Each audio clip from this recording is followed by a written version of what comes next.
এটা হলো Toshiba washing মেশিনের একটা ড্রেন মোটর।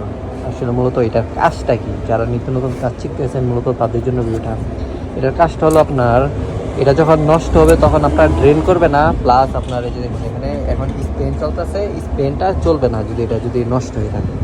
তো এটার কাজটা হলো আপনার স্পেনকে মানে চালু করবে না আর কি।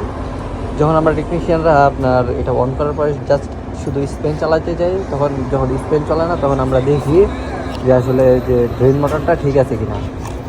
এটা হলো একটা ড্রেন মোটর, এটা যদি ঠিক না থাকে তখন আমরা এটা চেঞ্জ করে দিই। আসলে সৌদি আরবে এইগুলো চেঞ্জ করলে কত টাকা নেওয়া হয়, কাজের জন্য নেওয়া হয় 120 রিয়াল, 150 রিয়াল, মানে 4 থেকে যেমন নেওয়া যায়। আর এটার যত বিল আসবে, মানে এটা কিনতে যত টাকা আসবে ওইটা আর কি সৌদি দিবে, আমি আপনার মেমো দিব সৌদিকে, এরকমভাবে আর কি ডিলগুলো করা হয়। তো এই তোশিবার ওয়াশিং মেশিনের আপনার এটা নষ্ট আর কি। তো এটা চেঞ্জ করলাম, এখন স্ক্রিনও চলতেছে, সব কিছু ওকে হয়ে গেছে।